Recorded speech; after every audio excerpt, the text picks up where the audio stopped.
Last week, we saw that Jesus had learned that John the Baptizer, his cousin and his colleague, had been done away with, and Jesus needed some time alone. He needed to pray. This week, after performing the gift miracle of feeding the more than 5,000, if you count the women and children, and we do, Jesus dismissed the crowds, sent the disciples on an errand across the lake, and again, Jesus went alone up into the mountains, the scripture tells us, to pray. Well, in ancient Hebrew culture, the mountains were that exalted mystical place between heaven and earth. The city of Jerusalem itself is set on 7 very high hills. So a good case can be made for Jesus needing to pray going up into the mountains. In Jewish culture, water is symbolic also.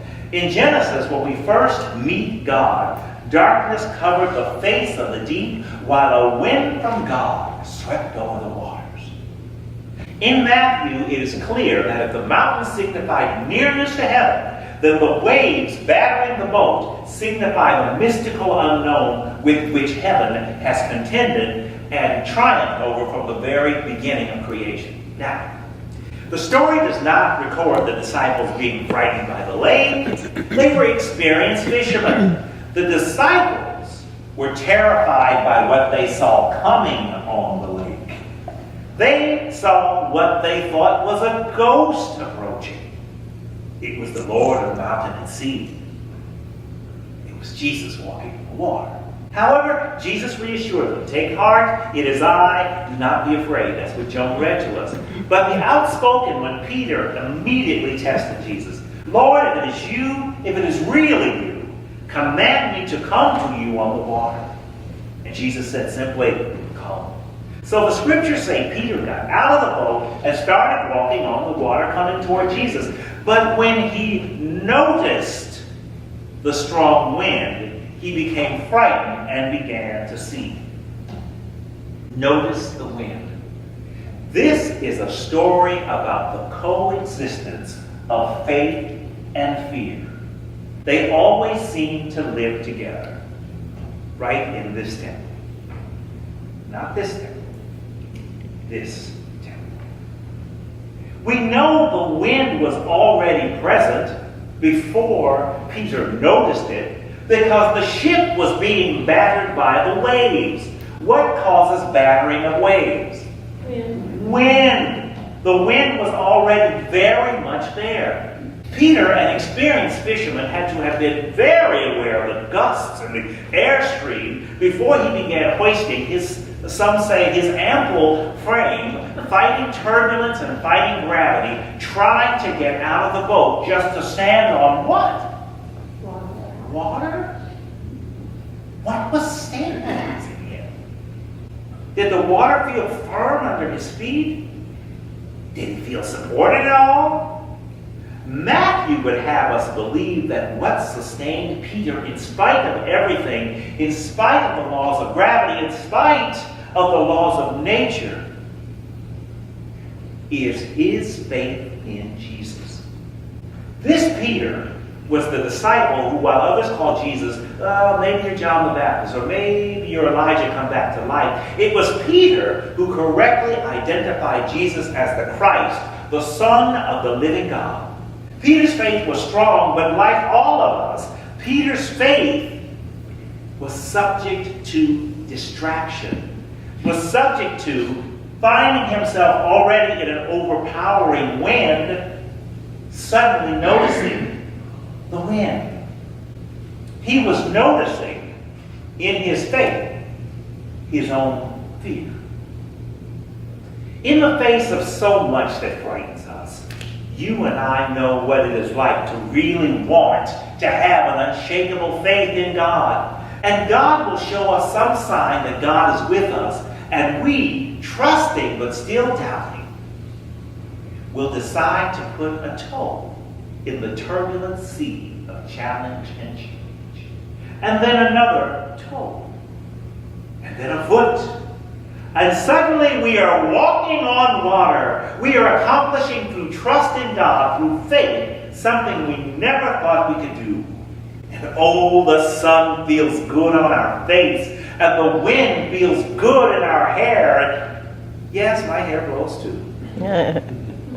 We start to notice as we're feeling good and we're walking on that water, we start to notice that little breeze of cold doubt on our necks. That current of air containing what we think everybody else thinks about us starts chilling our arms. We keep trying to trust, to rely on our faith.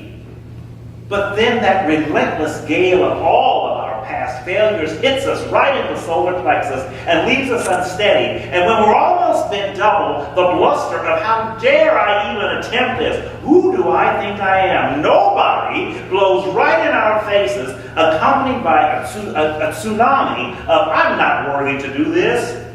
And we start to sink into the sea of doubt and fear, the same sea over which we had started to walk so triumphantly just a few minutes ago.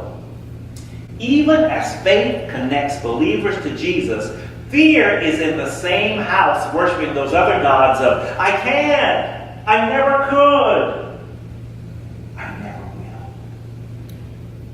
Jesus was in a state of grace. So when Peter started to sink, Jesus didn't even lift up his eyes to heaven. There wasn't any time. Peter was sinking. Prayed up Jesus immediately reached out his hand and caught Peter, saying, You of little faith, why did you doubt? We are people of faith, and we constantly doubt. I know I do. Faith and fear coexist in this temple.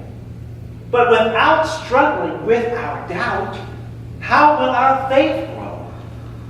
We are here worshiping because every time we notice the wind of doubt and began to sink, the love of God as revealed through Jesus Christ has extended its arm to us and saved us again and again, asking us, as that they saved us, why is your faith still so small? Why won't you trust me more?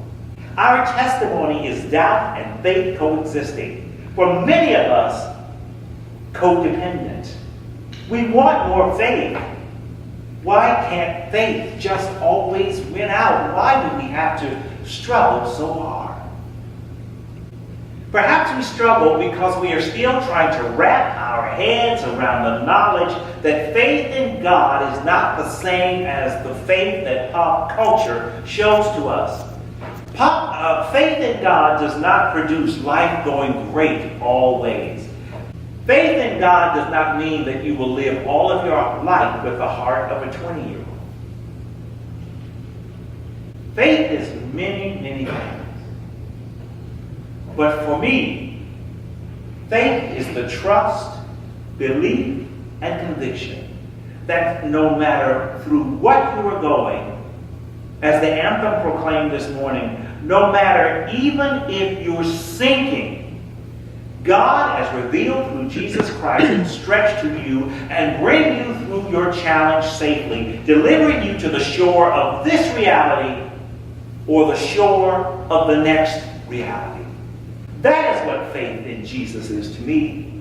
Faith is believing that God is more than just the God of good fortune. Paul says being justified through faith is holding on to a hope that does not disappoint. Faith is believing that God is the God of life and death and life again. How do we get this kind of faith? As my Aunt Chestine would say, honey child, it takes a while. It takes a while to sit alone with God and not bombard God with everything you want and need. It takes a while to sit alone with God and quiet the voices coming on the breeze, listening for you every wrong thing that you've ever done. It takes a lifetime to really believe that no matter what you've done, you are not sinking because God has caught hold of you. But if you can quiet your mind for however long, 1 minute, 2 minutes, work up to 30 minutes. If you can lowly listen in the silence, you can feel the touch and hear the voice of God coming to you as comfort, forgiving you for all that you have done, as consolation, working to give you solace for every heartbreaking event through which you have gone, as clarity, helping you to locate yourself in this world, understanding that you are more than just your mistakes, more than just your successes. And finally, you will hear the voice of God coming to you as conviction, urging you to step beyond fear and boldly make choices based on the intersection of who you are and who you wish to be, teaching you as never before that you are a spiritual being traveling through this physical existence. I met a young man a few years ago, and he was in the first graduate class that I taught at Claremont. They have 2 children under the ages of 7. And then last year, he and his wife discovered they were pregnant for a 3rd time. And this young man and this young woman, both with the 40-hour jobs and him going to school taking a full load, they began to look for a quiet place to go and pray. They began to know that they needed now more than ever, in order to set their minds and their hearts and their finances on welcoming this new baby, they needed to be prayed up. Well, the baby came, and she has come 2 months early. She weighed 3.5 pounds, and so she has been in the neonatal unit for 2 months. And every day, my dear friend Andrew, he goes to the hospital and sits with his baby girl and showers her with prayer. And then he takes her in his arms, and he was walking up and down the hall singing to her because he has a magnificent voice. Well, the nurses heard him singing to his baby, and they said to him, "Could you come back in the neonatal unit and sing to all of the babies? Because you're soothing them." So every day now, he sings to all of the babies in the neonatal unit. And then the nurses found a reason to stay in the neonatal unit to hear him sing, because it soothed them too. So now he's singing to his baby, to all of the babies in the neonatal unit, and all of the nurses in the neonatal unit, because they are being soothed and they feel the presence of God. Well, now the nurses are showing up before he gets there, and they're wanting time with him to confess to him their doubt and their faith. They are having church in the neonatal unit. His baby came 2 months early. She's a blessing to the world, a blessing to the hospital, a blessing to the other babies around her, and a blessing to her parents. Was it because they were already prayed up? I'm not going to say no. May you and I, no matter what we are going through, find the time to steal away and strengthen our relationship with God as realized through Jesus Christ by spending some time in intentional prayer. And so, God, here we are. We're not praying out of reaction. We're not praying out of hysteria. We're not praying out of brokenness. We are praying because we seek a stronger relationship with you. We know we're going to triumph some more, and we know we're going to sink some more. What we don't want to do is fear some more. We want our faith to grow. Touch us, Lord, as never before. In your Son's name we pray.